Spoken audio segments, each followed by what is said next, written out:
Good morning, everyone, and welcome to the First Unitarian Universalist Society of San Francisco. My name is Sam King, and I'm a worship associate and member of this community.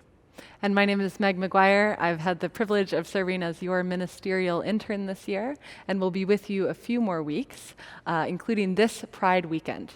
And Sam and I are so glad that all of you are joining us this morning. If you haven't already, I'd encourage you to download the order of service. You can access it in the description of the video, it's posted in the chat, and it's emailed each Friday to everyone who's signed up for our newsletter so that you can receive it going forward. In that order of service, you'll find an overview of this morning's worship, as well as listings of upcoming events in this community and beyond. And we want to call your attention to just a few. Today, after the service, the Humanists and Non-Theists will be hosting a discussion with Clayton Krieger, a steward of the Klamath River Basin, who will speak to his work through the lens of our Unitarian Universalist principles. If you are registered for the Unitarian Universalist General Assembly that is going on right now, the closing celebration today will be led by members of YARN, the UU Young Adult Revival Network, and our own Sam King. Looking forward, many of the events and ministries of this congregation continue strong into the summer. The Journey Towards Wholeness Task Force will meet this month on Tuesday, June 29th at 7 p.m. The good work of the All Faiths Food Pantry continues each Saturday, and they're looking for volunteers of all ages to step in now that it's safe to do so, and you can sign up at the link in your order of service. And Small Group Ministry will hold a summer session beginning in August. You can read more and sign up in your order of service. This morning's worship is a special one. In a few minutes, we will join with Unitarian Universalists from across the country and around the world for Sunday morning worship of that General Assembly of Congregations. This is the largest gathering of Unitarian Universalists for worship all year. And thanks to the efforts of the GA worship team, we'll be able to join into it from our homes and in our usual place in this community. We want to give a special thanks as well to Jonathan Silk, who runs our AV and sound and so much more, and who did significant work on the back end that makes it possible for us to seamlessly join in with this larger worship. So thank you, Jonathan. Thank you also to Lyle Barrere and Shuli Ong, Joe Chapeau on our chat, and our coffee hour hosts Alex Darr, Les James, Tom Brookshire, our sexton this morning, Thomas Brown, and Athena Papadakos for our flowers. And thank you to the team at the First Universalist Church of Minneapolis, who were selected by UUA President Susan Frederick Gray to lead this Sunday worship. First Universalist has been a model of shared ministry and what it means to put the work of dismantling white supremacy and building anti-racist, anti-oppressive practices at the center of their ministry. They've been on the front lines in support of the movement for Black lives in Minneapolis, bringing spiritual care and moral leadership in the wake of George Floyd's murder by police and the important uprisings for justice that followed. Children and families are a vital part of their ministry, and they have been using creative approaches to engage all ages in worship during the pandemic. Their leadership exemplifies some of the best practices for the creativity, spiritual depth, and moral leadership that is possible when we embrace the work of shared ministry, rooted in justice and love. Musicians Franco Holder, Aimee K. Bryant, and Dr. Randal Buikema, and religious professionals Lauren Wyeth, Julica Hermann de la Fuente, and Reverends Arif Mamdani, Karen Hutt, and Jen Crow will lead the service. However, before we join the folks at First Universalist and our Unitarian Universalist siblings across the country, we want to take a moment in recognition and gratitude for all of you who, while not here in body, are felt here in this space nevertheless. And so, as we have each Sunday since March of 2020, we begin by lighting our blue candle, that with the kindling of this flame, we bring your presence and your spirit more fully into this place.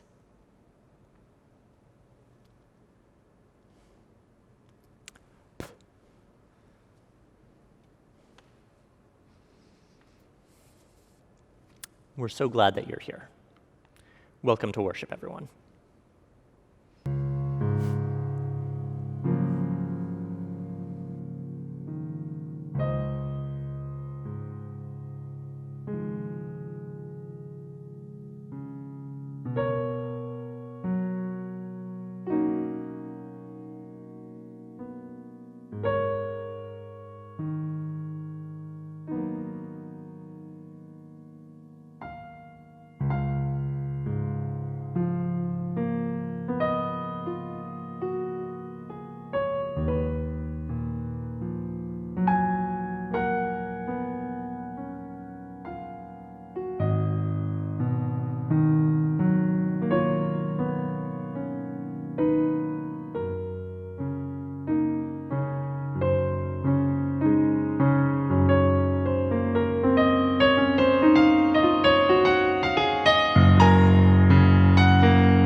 Welcome, everyone, to the Sunday morning worship service at the 2021 General Assembly. My name is Jennifer Crow, and I'm one of the ministers at the First Universalist Church of Minneapolis, and we are so glad that you are here with us. If you're joining us live on Sunday morning, we hope you'll use the chat if you're able, and let us know where you're coming in from, and say hello to each other there. First Universalist Church is a faith community that welcomes, affirms, and protects the light in each and every human heart, that listens deeply to where love is calling us next, and with humility, compassion, and courage, acts for justice in the world. We do all of this as a faith community that is deeply committed to dismantling white supremacy culture and building the beloved community, a place where all can be free and feel a sense of belonging and wholeness. We welcome you to this place and space. We come to you today from Minneapolis, Minnesota, from First Universalist Church, from the shores of Bede-Makaska and the contemporary and traditional homelands of the Anishinaabe and Dakota peoples, the original stewards of this land. We come to you uplifting the name of these lands and the community members from these nations who reside alongside us. We come to you from Falcon Heights, from Brooklyn Center, and from George Floyd Square. We acknowledge the trauma that is deeply embedded in the foundation of this country, the genocide, enslavement, and ongoing occupation and oppression that has impacted indigenous communities, communities of color, and immigrant and other communities, the culture of colonization and white supremacy that injures us all. We acknowledge the communities of resistance that continue to side with love, teaching us through their persistence, courage, and creativity that another way is possible. Here in this particular place, and in all of the places that you are, we invite you to bring your full self into the present moment. Breathing in and breathing out, we connect across space and time. We heal ourselves and each other as we tell the truth in love. Welcome once again to this shared experience of hope and healing.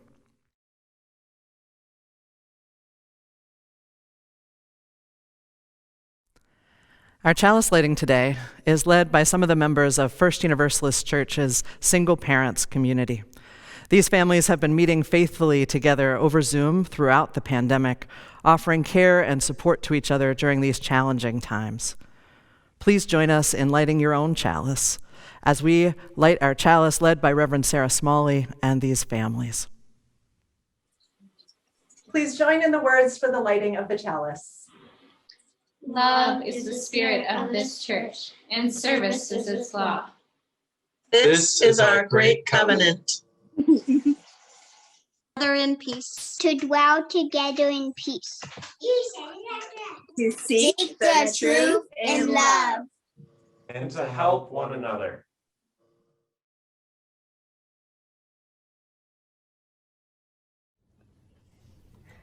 Love, love, love. All we need is love, love, love. All we need is love, love, love. All we need is love, love, love. All we need is love.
Hi, I'm Lauren Wyeth, and I'm here to tell a story. And in particular, I want to talk with the kids because I'm going to tell you about a time, kind of a long time ago, when I learned something really important from my son. My son Ames and we were hanging out one Sunday afternoon, not really doing that much. And apparently I was humming under my breath. I was humming this tune. And Ames was about maybe 5 years old, but somehow he'd never heard this song before. So he asked me to sing it to him. And so I did. It's the one that goes like, on top of spaghetti all covered with cheese, I lost my poor meatball when somebody sneezed. And Ames listened really closely. And then he got really serious and he demanded sing the rest. And so I did. It rolled in the garden and under a bush it goes. And then at that point, Ames's lower lip starts sticking out and his forehead starts getting all wrinkled up. And I was surprised. I stopped and I said, what's up? Are you okay, honey? And he goes, keep singing. So I did. But when I sang, And then my poor meatball was nothing but mush. Ames just started crying, tears running down his face. And I was shocked, and I was like, honey, what's the matter? And Ames just said, sing it again. And I said, but isn't the song what's making you cry? And he nodded, and I said, but I don't want to make you cry. And he goes, Mama, sing. Now, I really didn't want to sing something that was clearly breaking his heart, but Ames was 100% clear. So even though it was really hard to do it, I sang the song again, and he kept crying. And then he wanted to hear it all the way through again, and then again, until finally he was all cried out. And only then, when he was resting his head on my shoulder and he was patting my arm, really exhausted, only then was he ready to talk. And I asked him, what was making you cry? Was it that they lost their lunch, that their lunch rolled away? And Ames told me, no. And I could tell it was really hard for him to say this next part, but he said, it was the poor meatball. Poor meatball. Well, ever since that day, Ames and a lot of other kids too, many of them at my church, they've been teaching me something really important. They've been teaching me that when we feel compassion, when that wells up in us, it's natural and it's good to move in closer, even if it hurts. So we can use our hearts and our minds and our bodies to understand what's happening. And when we grown-ups, when we try to distract kids from what's painful or broken that they notice in the world, we're not actually helping you. I didn't know it back then, but Ames really needed me to sing so that he could better understand the meatball. Now, sometimes we adults might feel unsure about whether you're ready for certain conversations, because sometimes really young people ask really hard questions, like, why doesn't that person have a place to live? Or why are the police hurting people instead of protecting them? Or what if my pronouns that people are using don't fit? What then? But if you're asking, you're ready. You're ready for the conversation. You want to understand, right? And it's our job. It's our job as your grown-ups to be ready when you are and to go there with you. Now, several years after Ames insisted I sing about the meatball, he and his brother discovered this series of books called The Hunger Games. And those books have so many sad parts. In fact, they have some really, really upsetting parts. And some of the grown-ups that I know told me they didn't think my kids should even be allowed to read those books. But I didn't believe that because of this lesson kids had already taught me. I figured out that I think the Hunger Games books and movies were really popular for a good reason. And I think it's because they are about make-believe kids in a make-believe world where terrible and dangerous problems are right in front of them. And where many of the make-believe grown-ups don't really seem to understand how scary and wrong things have become. And the truth is, there are some big, serious problems in the real world, evil things that happen. And kids are right to look for stories that help them think about why that is and what we might be able to do about it. Kids have taught me that it's important to understand the poor meatball gone to mush. It's not too much if we do it together. And there's a magic that happens. There's a magic that happens when we do it together. There's a tenderness, there's a sweetness that happens in our togetherness. There's freedom, and there's a healthy kind of power in our togetherness. Thanks for revealing that to me. Imagine the world of love and liberation we could build with that power together.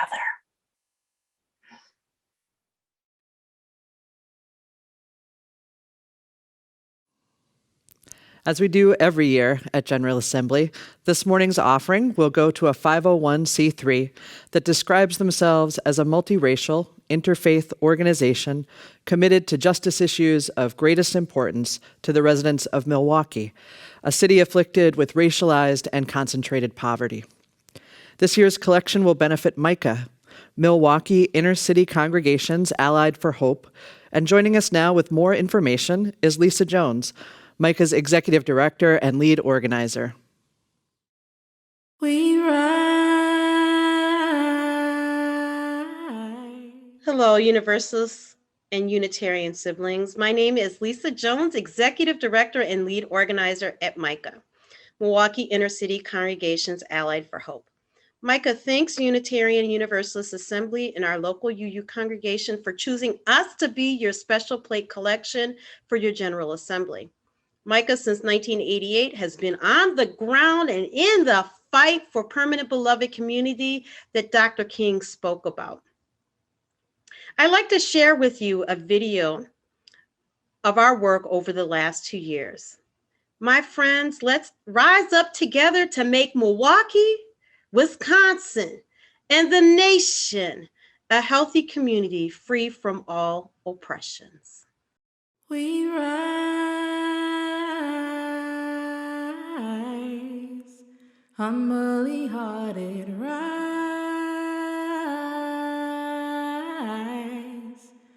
won't be divided, rise, with spirit to guide us, rise,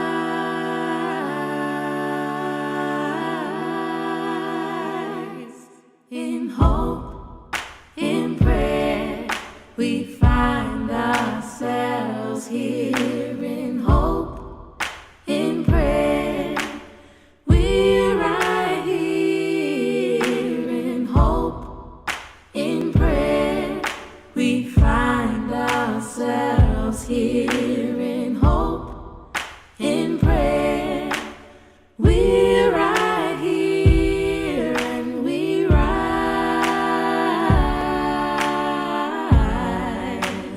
All of the children rise.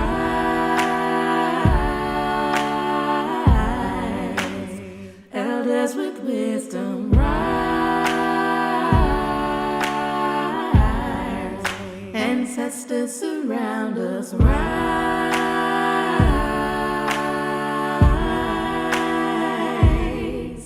In hope, in prayer, we find ourselves here. In hope, in prayer, we're right here. In hope, in prayer, we find ourselves here. In hope, in prayer, we're right here, and we rise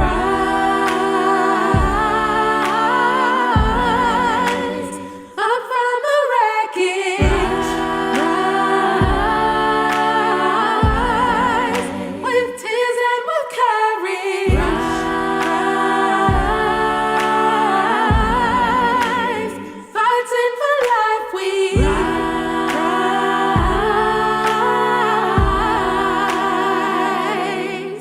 In hope, in prayer, we find ourselves here. In hope, in prayer, we're right here. In hope, in prayer, we find ourselves here. In hope, in prayer, we're right here, and we rise.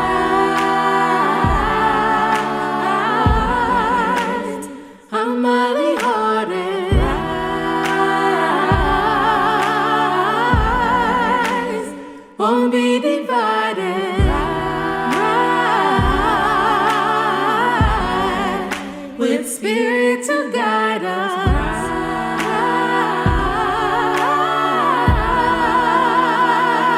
rise. Let us rise up tonight with a greater readiness. Let us stand with a greater determination, and let us move on in these powerful days, these days of challenge, to make America what it ought to be. We have an opportunity to make America a better nation.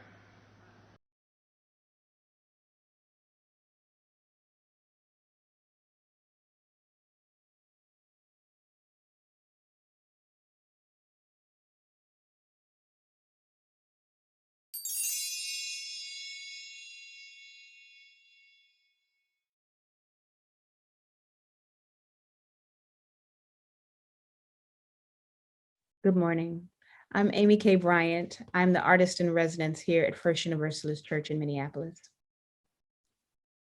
For Black people living through the tyranny and oppression of anti-Blackness, singing can be an act of rebellion. It is technology for self-care, and it can also be a cauldron for cultivating joy. I offer you the following humming meditation in the spirit of that resilience and revolution. So I'm inviting us into a body-mind meditation together today. You are the expert on your body-mind. Please change or adapt any of the instructions I'm about to share to meditate in ways that honor and support your body-mind. Find a position that honors your being, that helps you be more comfortable. Relax your gaze or close your eyes if you prefer. Take in a slow, easy breath, and on whatever note you like, please hum. Let your body tell you when to inhale and when to hum. There is no one to keep up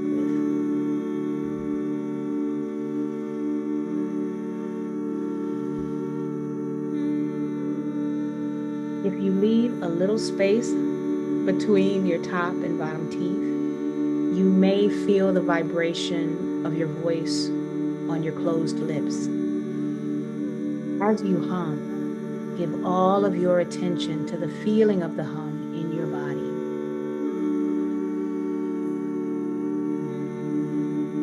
Keep your attention on your breath as it enters your body, expanding your rib cage and turning into sound when you exhale.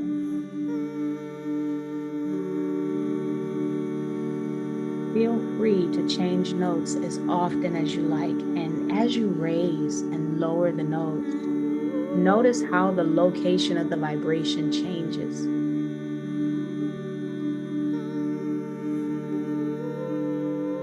When you notice your mind wandering, say to yourself, thoughts, and then give all of your attention back to the vibration your voice makes in your body.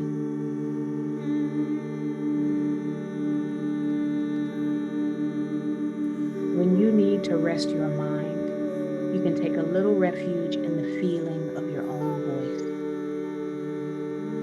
So that's one way you can use humming to quiet your mind. Continue to hum. Another way is to focus the healing energy of the hum directly onto your emotions.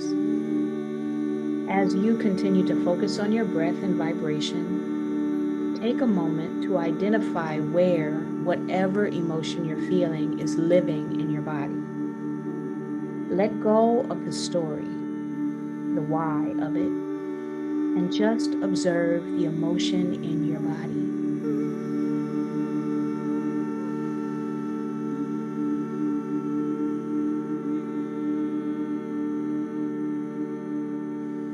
Even if you're feeling sad or angry, our intent is not to get rid of it, but to really get to know it, to be with it with a loving, non-judgmental curiosity.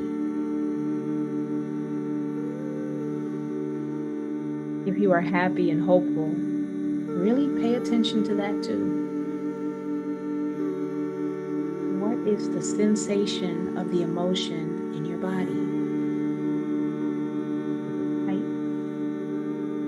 Is it hollow? Is it hot? Is it tingly? Where does it live in your body? forehead, in your throat, maybe in your chest or your abdomen, maybe in your pelvis. Place your hand on the spot where you feel the emotion in your body. Continue to be with the emotion with a loving curiosity, and on your next exhale, send your hum to that spot.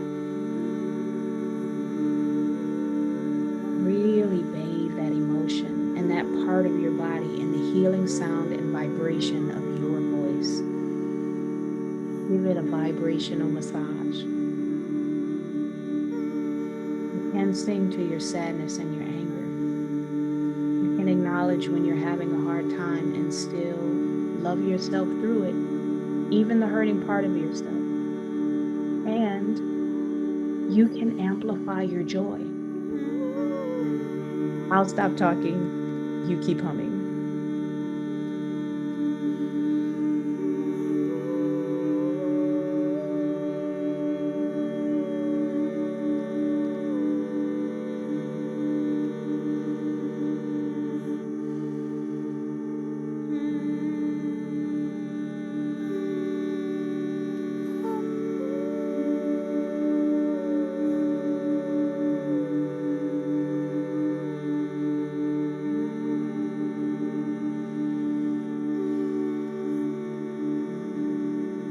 Let your next inhale be the beginning of the final hum of this meditation.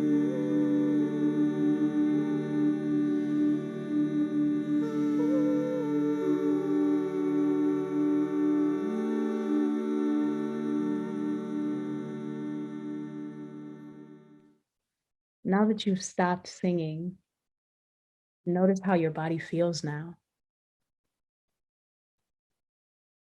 If your eyes have been closed, open them when you're ready.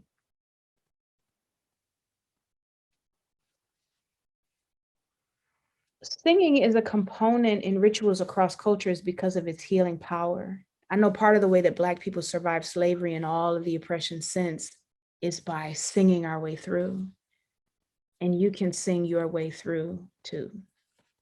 Thank you for humming with me.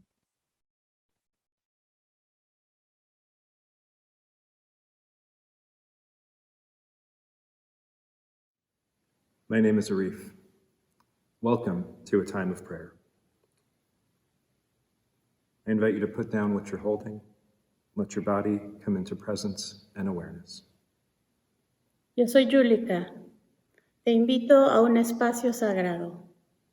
Te invito a rezar conmigo. Join us in prayer. Join us in prayer. Holy One, one whom my ancestors knew and prayed to. Dios de mis antepasados. God we know by many names, and God we know beyond all naming. En el nombre de lo que amamos y lo que cuidamos y lo que buscamos. How can love win, beloved? How? Everywhere we look, there is violence and destruction. The land is burned and burning. The seas are boiling and rising. Countless beings lose life every single day. Where is love winning? No te encuentro, diosa de mi vida. No veo la salida a todos nuestros problemas. My heart breaks every time I open to what's going on around me. I can't change all of this. Es demasiado. It is too big. It is too much. I am too small. I am too alone. Hear my prayer of lament. Acompáñanos, Dios de la justicia. Ven a nosotros. Hear my prayer of hopelessness. My heart is broken. May I rest, may we rest in broken-hearted silence.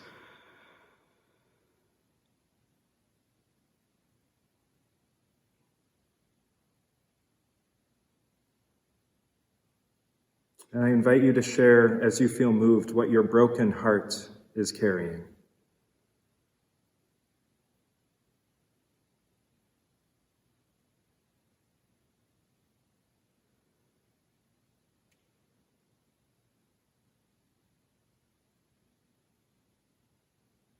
Out of this silence, I hear the voices of my ancestors.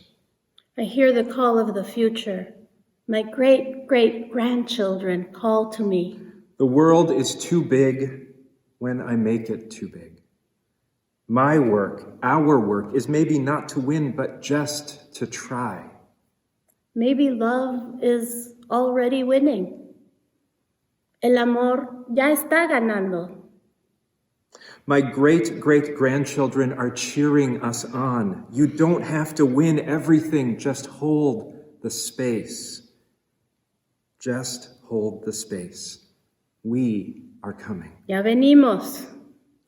Love wins when my resolve does not waver. Love wins when I nourish even a tiny ember of hope. El amor gana cuando me pinto la cara color esperanza. Love wins every time one of us takes one small action in the service of a wider and bigger love, a bigger we. Then hear our prayer of hope. Hear our prayer of possibility.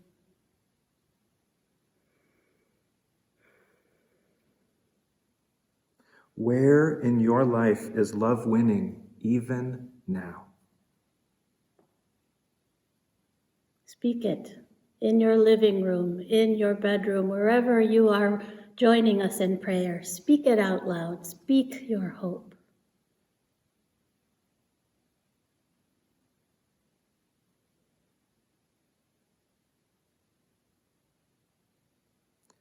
We may or may not change the world. That is not ours to know, but love wins when we hold on to ourselves. When we hold fast to one another. When we keep faith with each other and make room for more and more and more to join us. Juntos, adelante, más y más cada día. Just hold the space. We are coming. Amén. Bendita seas, benditos seamos todos. May it be so, and blessed be.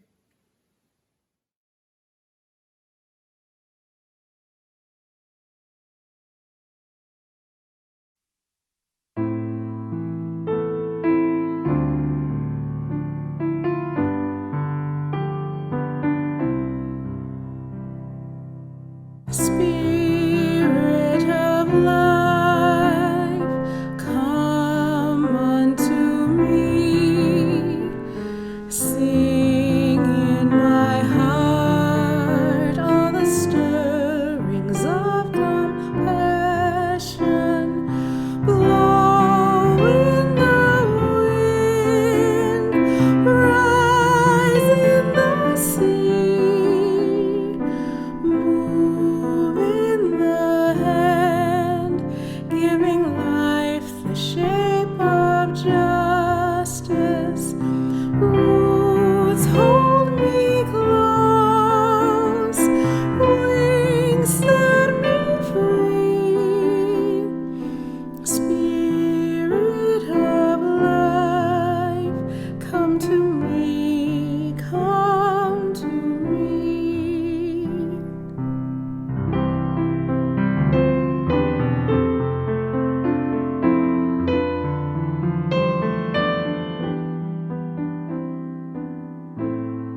Hi, my name is Johanna Macby. I'm a member at First Universalist Church, and I also serve on the Board of Trustees. Today I'm going to be reciting a poem by Reverend Teresa Inés Soto. It's called Everything is Still on Fire. Everything is still on fire. Despite your best efforts in addition to living, it is clear that fire or not, you must level up in what it means to thrive. Right now, that means wrestling with the truth and the fact that everything is not your fault. I am sorry that everything is still on fire. Once hate catches the winds of not my problem blow and blaze, it is hard to stop. But hard is not impossible. Not yet is different than never. You, in community, have an answer. You have a response to systems of power and control and to the cost of suffering. You and your community together are the answer. You are not only a people of flame, but also a people of cold, clear truth. You know both where you fall short and where you flourish and where you still reach. Everything is still on fire, but all is not lost. You remain more nimble than steadfast, more unshakable than swayed by the latest rage. You are here to put out the ravenous flames and heal the world.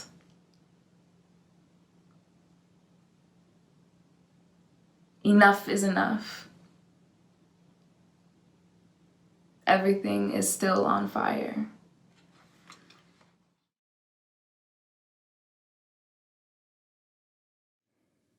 In 1967, Douglas Turner Ward wrote a play called The Day of Absence. The play starts off with a town in absolute panic. Something was terribly wrong. Half the people had disappeared. In fact, all of the black people in the town had disappeared. A scene from the play. Jimmy, they gone. Henry, not a one of them in the street, not a one of our homes, not one singing, not one walking down the street. The last living one of them, nowhere to be found. What are we going to do, Mayor? Keep everybody together. Keep your head on your shoulders. They can't be far, probably just hiding somewhere. Jackson. Yes, sir, Mayor? Immediately mobilize our Citizens Emergency Distress Committee. Order a fleet of sound trucks to patrol the streets in the Negro alleys. They can't remain hidden for too long. Tell everybody just to calm down. Everything's going to be under control. Then have another squadron patrol some more alleys and find out if they're hiding somewhere where we can't find them. Ordering them out one by one. Wherever they are, by God, we will find them. If we have to dig them up from the ground ourselves, we're going to find them niggers. Now, the play is performed in whiteface with black actors. And it goes on to depict the chaos that occurs in this small town without black people. But where do they all go? Why did they all leave? Will they ever come back? What prompted them to leave in the first place? In many ways, the disappearance of black people from this town disempowers white supremacy. Without black bodies, white supremacy becomes non-functional and inert. Without blackness, whiteness is dangerously feeble, feckless, and frightened by its own shadow. Since it is historically irrational and nearly impossible for blackness to enter into any kind of fruitful relationship with the concept of whiteness, black liberatory responsibility and rationality is the only path forward. One form of this rational Black resistance that has proven highly effective throughout the Black diaspora is that of fugitivity. The philosopher in the discourse of Professor Fred Moten defines Black fugitivity as a disavowal of and disengagement from state-governed prospects that attempt to adjudicate normative constructions of difference through liberal tropes of freedom and democratic belonging. Black fugitivity is a desire for and a spirit of escaping and transgressing the proper and proposed. Friends, fugitivity means always running away from. The ontologically embodied challenge for African Americans to leave that random social notion of slaveness. Because of this inheritance that we have incurred, it is deep within my Black DNA to escape. Years ago, I was on a tour of a plantation with a Native American friend of mine. And while the tour guide was giving some very vague descriptions describing the antics of this plantation, I decided that I was going to make history come alive with my friend. And we started to play a game with the tour guide and the other tourists of running away, of hiding around every corner, telling them to shh, we're trying to escape, massa. We attempted to do this throughout the tour, and while our reenactment caused great consternation for our guide and the other tourists, it was the only response we could have had, freeing ourselves from the proper and proposed government-sanctioned limitations placed on us by this historic plantation. The demarcation of Blackness necessitates our fugitivity. In the play, Blackness disappeared from that town. They left because of the gratuitous acts of harm inflicted upon them. They left because they had plans to build communities like the Blue Maroon community in the Blue Mountains in Jamaica. They left because they had ideas to produce an economy like the fabulously wealthy Black Wall Street of Tulsa. They left because they had dreams for their children in the swamp schools on stilts off the eastern shores of the Carolinas. They had visualizations of independence, of self-reliance, and of joyous segregation. I came to Unitarian Universalism with a free-thinking, unapologetically human-centered belief that was unshackled by any kind of proper and proposed notion of religiosity, superstition, and trickery. Black fugitivity is supported by our first principle because fugitivity supports the act of self-directed inherent worth and dignity. Not the worth and dignity ascribed by others who simply want to see my Black body next to them in a pew to smile at me on Sunday. No. A worth and dignity that is ascribed by us for us, because we want to love ourselves and we want love to win first. Not a love of self that has a bargaining chip or some kind of negotiables, but a love of self that is firm, rooted, solid, unwavering, and fierce. The worth and dignity of Blackness must imagine eradicating the afterlife of slavery, which, like all afterlives from nuclear waste on, has lethal capabilities that still live on in the half-lives of our behavior that pervert our moral and theological imaginations. We also cannot simply say we believe in hope for systemic reform, prayers for a better day, and conditional mutuality. These acts will not help love win because conditional hope and prayers by themselves never liberated anyone. Fugitivity is not unknown to Unitarian Universalists. We know that it's because of our ideas. Michael Servetus, because of his rejection of the Trinity and eventual execution by burning for heresy, knew what fugitivity was. He survived running from town to town and place to place, writing and publishing his radical thoughts while resisting the prescribed and proper Trinitarianism of Calvin. Ethelred Brown in Jamaica had found his way to the Unitarian Universalism by rejecting the Trinity. And as a Unitarian Universalist minister, he received nominal and limited support. And it was all conditional from the Unitarians. But he started a successful black church in Harlem 100 years ago. Reverend Brown, like so many black Unitarians and Universalists, over the last 175 years became fugitives within our faith, seeking theological and religious freedom, only to be met with racism, tokenism, and pet-like curiosity. Remember, the Unitarian Universalist Black Fugitivity Walkout in 1967? Black ancestral commitments to humanism is seen in these freedom-seeking behaviors. Fugitivity, escaping, marooning, and hiding. These techniques have been the avenues to realize our humanity as we resist the anti-humanism of whiteness. Along with our indigenous siblings, our commitment to our inherent worth and dignity makes us the first humanist in North America. Think about it.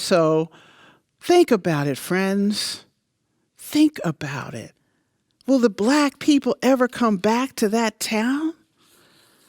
What happens when we focus on the fugitive instead of the emancipated? What might we learn about justice from the runaway slave, the outlaw, the maroon?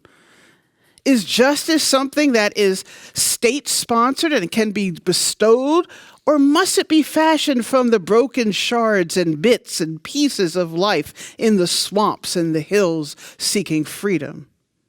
Can the memories, experiences, and unreconciled grievances of fugitivity expand our vision of the future in America? Now, at the end of the play, the town is in absolute disarray. In fact, they're thinking of calling in the National Guard to do laundry and cook for them. They just don't know what to do without blackness. The mayor pleads on a loudspeaker, "Please come back, y'all. For my sake, please, all of you, even you questionable ones, I want you to come back. I promise no harm will be done to you. There will be no revenge disallowed to you. We'll forgive everything. I'll kiss even the feet of those shoes of the first one that walks up and returns to show up. Just come back, please." In the next scene, the play ends as it starts, with Clem and Luke sitting side by side talking, when one of them noticed Rastus coming down the street. "Is that a Negro? I see. Sure does look like one to me." With their backs, single file, held high and straight, looking forward, they returned to the town without a word. They acted as if nothing has happened when asked where they were. You see, the fear of fugitivity changes things. I would like to believe that they came back because the town had developed a powerful new vaccine or an antidote to white supremacy culture. Is that possible? Friends, create a container with your arms and open up your own moral imagination. Visualize the words, behaviors, gestures, and impulses that bring forth a new world that blackness can return safely to. Let us create a vaccine for the contagion of white supremacy. Let's replace the symptoms of perfections with the cure of appreciation. Can you see that? Let us replace the urgency of white supremacy culture with measured discernment. Let us acknowledge our fear and relinquish defensiveness. Let us replace the characteristic of objectivity with particularity. Let us replace the characteristic of power hoarding with sharing and listening. Let us replace the characteristic of fear and open conflict with honesty and authenticity. Let us replace the characteristic of paternalism with real mutual regard. Let us stop thinking there's only one right way and cultivate cultural humility. If we do this, we will replace some of our individualism with communion. Now that we are filled up with an aspiration to imagine a new culture, ask yourself, friends, this question. Is this country, is our faith, is America ready for the fugitive to really return? Is this country redeemable? What will you do to help us figure it out? Blessed be and amen.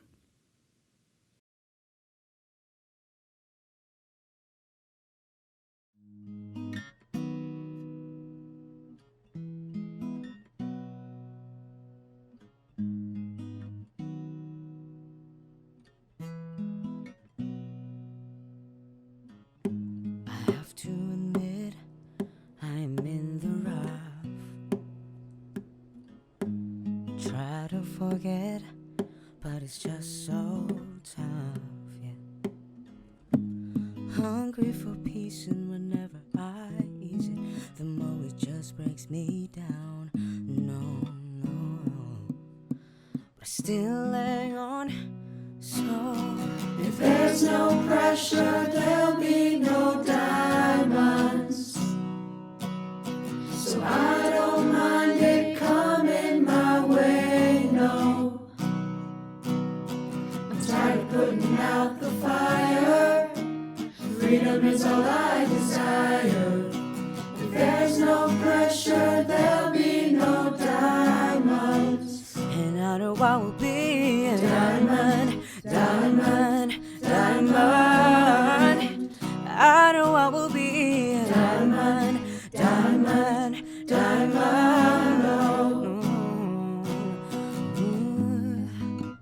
People say they hear you, but they don't really understand. It's really so exhausting. They're trying to reach out for someone's hand. Keep on telling me it gets better. It's hard to see when all I get is bad weather. No, but still I know, yeah. If there's no pressure, there'll be no diamonds. So I don't mind it coming my way, no. I'm tired of putting out the fire. Freedom is all I desire. If there's no pressure, there'll be no diamonds. And I know I will be a diamond, diamond, diamond. I know I will be a diamond, diamond, diamond. Home for me, press on me. I don't mind seeing it coming my way. Home for me, press on me. I don't mind seeing it coming my way. Home for me, press on me. I don't mind seeing it coming my way. No. Home for me, press on me. I don't mind seeing it coming my way.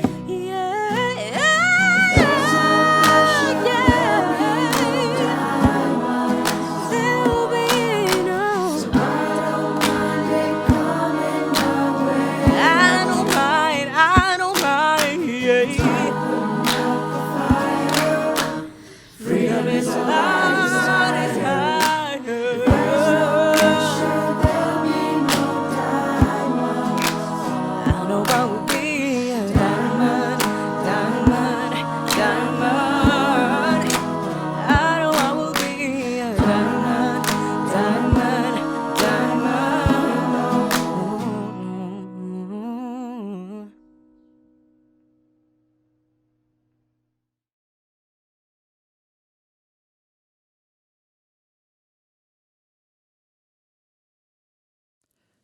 It was a few months ago when my son made the invitation. It was the first spring thunderstorm here in Minneapolis after what felt like a perpetual winter. Henry wanted us to join him outside in the rain. Now, this might seem like a typical invitation from a kid to their family, but it wasn't for us. You see, it was just about 5 years ago, during a thunderstorm much like this one, that lightning hit our house in the middle of the night. The impact of the lightning, the sound, it rocked us awake that evening. And we went stumbling through the house, looking for each other and heading out into the rain. We lost almost everything in an instant, and we were incredibly lucky. We knew it could have been otherwise. Now, given that history, I can't say that anybody in my family really looks forward to a thunderstorm. In fact, on that night, when Henry was inviting us to join him out there in the rain, I was considering cowering in the corner of the basement. But I figured as the only adult present at that point, I should probably stay upstairs. It wasn't until the next morning that it dawned on me what Henry had been doing that night. He wasn't hiding from the reality of the rain. He wasn't hiding from the thunder and even the fires that had, in fact, returned to our city. He was out there in it. He was soaking up the joy of the first spring rain after 6 months of waiting in Minnesota. He was out there even as the lightning was lighting up the sky, going past surviving and into thriving. And he was inviting us to join him in it. I tell you this today, not just because I want to brag on my son, which I always do, just to be clear, but I'm telling you this because when I woke up the next morning and realized what he was doing, I realized he was inviting us to go past the kind of living where it's white knuckle, hold on, barely make it through, and move past that out into joy. He was reminding me that another world and another way was possible. And I was so grateful for that reminder. Now, we know something about fires. All of us do, literal and metaphorical, whether we're in Minneapolis or somewhere else. Fires happen in all kinds of ways in all of our lives. When one moment things are one way and the next they are another. This past spring, we were reeling here in Minneapolis, reeling from the trauma of the trial of Derek Chauvin, reeling from another police murder of a black body of Dante Wright over in Brooklyn Heights. And as this was happening, there were particular words ringing in my heart and mind. They were Reverend Soto's words. They write, "Everything is still on fire. Everything is still on fire. And in addition to living, it is clear that we are going to need to level up in what it means to thrive. Everything is still on fire," they write. And in addition to living, it is clear that fire or not, we must level up in what it means to thrive. Beloveds, it is time for us to level up in what it means to thrive as individuals and as Unitarian Universalists. We are meant for more than survival, even though sometimes that is all we can do. We are meant for thriving. Our communities are meant to be spaces of collective liberation, places where we and all who join us know without a doubt their inherent worth and dignity, places where we can be living examples of the embodied experience of what it means to be whole and holy and worthy, welcome and wanted, to know ourselves one more Redeemer here on this earth. That is what our communities are supposed to be like. We are meant for thriving. A circle wide enough to welcome us all. A love that will not let us go. This is who we are meant to be. This is the love we are meant to embody. Now, the pressure is on these days. The pressure is on, as Jake Zyrus and our First Universalist youth just sang to us, and if I am honest, I do not mind it coming our way at all. Because it is time. It is time for us to become the people we have long proclaimed ourselves to be, the people of a true, wide welcome. This is who we are meant to be. And I'll tell you, my fear is that we will continue to dream small, that we will dream small and fall victim to minuscule change and call it progress. I'll tell you, I am haunted, absolutely haunted by the story of a young Howard Thurman. Howard Thurman, who would go on to become the spiritual advisor to Martin Luther King Jr. Howard Thurman, who would go on to write words that continue to serve all those who are living with their back against the wall. It was the 1920s, and Howard Thurman was a student at Morehouse College, and he was on his way with his mentor to an integrated meeting at the local YMCA. There at that meeting, he was going to hear from the white leaders in town about their plan to create greater racial equity in the city of Atlanta. So Thurman arrived and sat down, and one of the most liberal white men in town got up and began holding forth. Great change was coming, he said. They had done something magnificent. You see, there in the auditorium in town, the seating had always been segregated, with whites sitting at the front of the theater and blacks sitting at the back. But he and his friends had gotten to work, and they had changed things there in the city. They had made it so the dividing line in the auditorium now ran down the center, running vertically, with whites on one side and blacks on the other. Wasn't this amazing progress they had made? Thurman stood and turned and walked out of the room. This was the progress he had been promised?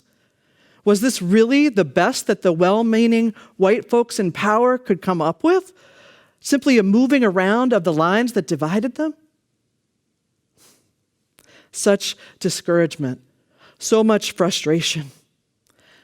I tell you, my fear is that we will be limited like this, now 100 years later. That somehow we will still fail to imagine progress and change big enough to be worthy of the legacy we proclaim. That is my fear for us. It was 20 years later, after that meeting at the YMCA, that the Reverend Dr. Howard Thurman was called to serve the first intentionally multicultural, multiracial congregation in the United States. It was 1944. And Thurman and the people of the Church for the Fellowship of All Peoples did something more. They'd stopped moving around the lines that divided us and instead created a community that truly welcomed people of all identities, where folks had experiences of the transcendent together and felt a sense of unity, a place where they lived into their faith and moved with action out into the world. They created a community of collective liberation, the kind we are dreaming of creating now. Even in a world where the fires keep on coming, it is possible for us to level up in what it means to thrive. And this, friends, is the kind of transformation I am inviting us into as individuals and as Unitarian Universalists. Even in this society that is so broken and so soul-breaking, we are called to live lives and create communities of collective liberation, places where we can feel joy, where we can be welcomed in the fullness of who we are, and trust that we will be welcomed in love with the wide embrace that we talk about. This is who we are. This is who we are called to be. We can do this. We can level up in what it means to thrive, to be the people of the wide welcome, to be part of a love that will not let us go, to stay in the struggle, friends, until love wins. May it be so, and amen.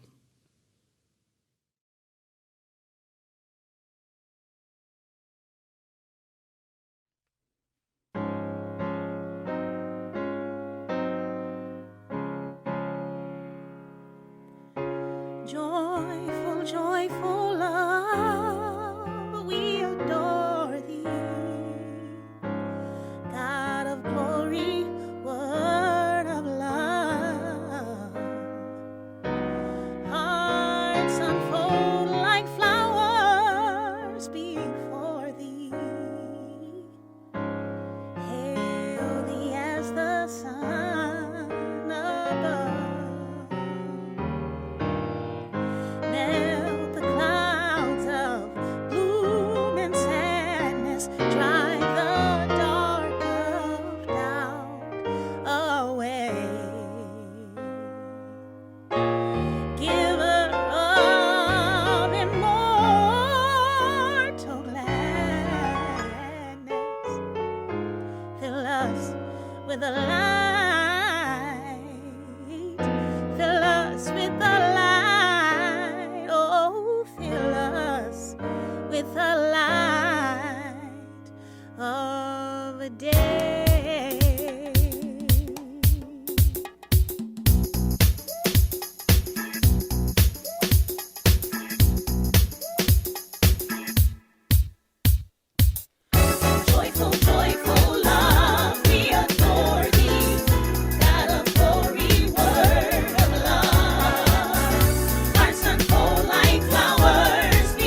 Joyful, joyful love, we adore thee. And in my life, I put none before thee. Cause since I was a youngster, I came to know that love is the only way to go. So I had to grow up and come to and understand it, that I'm down with this thing. So now I'm demanding that you tell me who you're down with, G. Cause all I know is that I'm down with love. You see, you're down with L-O-V-E. Yeah, that's me. You're down with L-O-V-E. Yeah, that's me. You're down with L-O-V-E. Yeah, that's me. Who's down with L-O-V-E? Everybody. Come to join the chorus, the mighty, mighty chorus, which the morning stars began.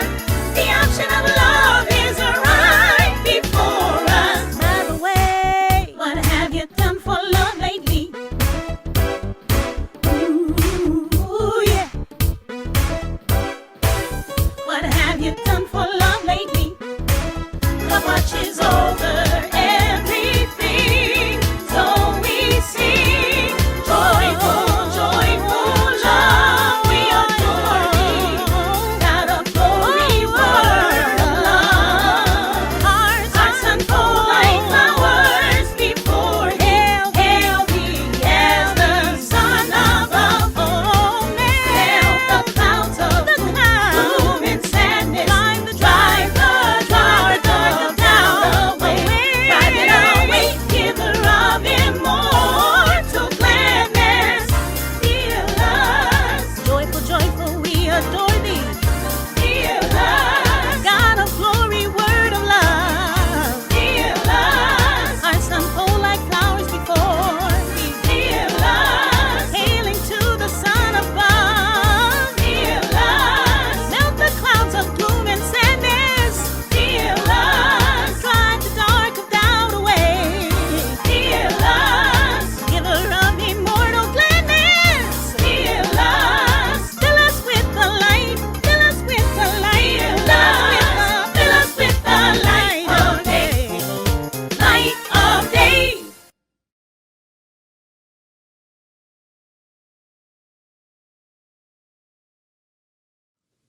Beloveds, may you each know yourselves as the beautiful and important people that you are. Each one of you born one more Redeemer in this world, whole and holy and worthy, welcome and wanted. And then, friends, may you go share this love with the world. May it be so. Amen. Joyful, joyful love, we adore thee. God of glory, word of love. Hearts unfold like flowers before thee. Hail thee as the Son above. Hail the clouds of gloom and sadness. Drive the dark cloud away. Drive it away, giver of immortal gladness. Heal us. Joyful, joyful, we adore thee. Heal us. God of glory, word of love. Heal us. Hearts unfold like flowers before thee. Heal us. Hailing to the Son above. Heal us. Melt the clouds of gloom and sadness. Heal us. Drive the dark of doubt away.